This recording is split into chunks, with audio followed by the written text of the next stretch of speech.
Good afternoon, CFM. This is Coach Matt with our Saturday workout. We're gonna do a benchmark today called Badger.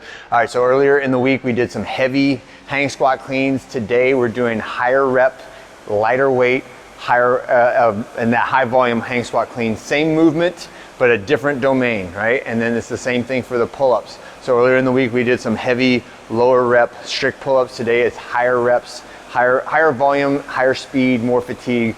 So what you should know about this is that although the heavier, lower rep stuff is what we would call harder, more intense, right, in terms of your ultimate capacity, these are the ones that they will make you feel more tired, and they will also make you feel more sore, and there's more opportunities, more reps that can get you into trouble, right? So make sure that you are using appropriate technique, that on your pull-ups, you're maintaining your posture and you're bracing in your shoulders.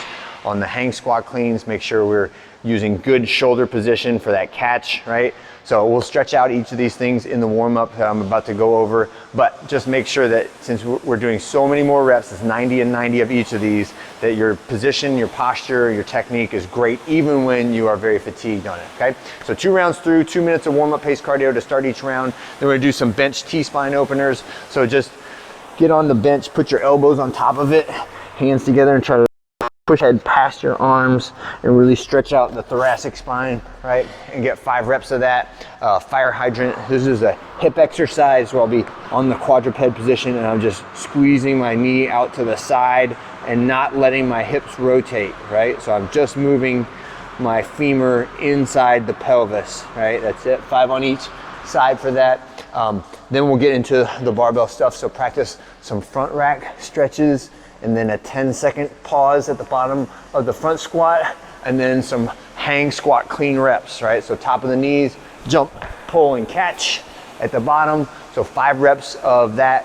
And think we're doing 2 rounds. I wanna do like first round empty barbell, second round maybe halfway between what I think I'm gonna do for my workout and the empty bar. So if the workout weight is 95 pounds and you go say 45, 65, or 75, and then do a few practice reps of the hang squat clean before we do the workout, right? So Badger is the name of the workout. It's 3 rounds for time. It starts with 30 reps of that of that squat clean, right? So that'll be from the ground every time. And then we're gonna go into 30 reps of a pull-up. This is our conditioning version of the pull-up.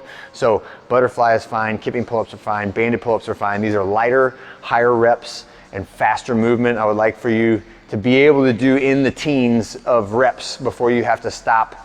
And some of you guys should be basically getting all 30 without stopping, right? That's how light and fast these should be for today. If you are getting down to where you're doing like low single digits, then consider adding some assistance to that movement. Now, that's a kind of a sliding scale. So if it's that way on the first set, you're down to like 1s and 2s at a time, yes, absolutely get some assistance and bring those reps back up. If it's the final set and you're completely gassed and you get to 27 reps, then you gotta stop and then do those last 3, that's okay, all right? So just recognize the difference between those two. Of like, I want you to start off with big numbers and then let it decline or decay away as you get more and more fatigued. And then the last thing is an 800-meter run, or somewhere in that like 4 to 5 minutes of steady pace cardio at the end of that body weight and that weightlifting couplet, okay? All right, and that's it, 3 rounds for time. That's Badger. Have a great one. See you guys on Monday.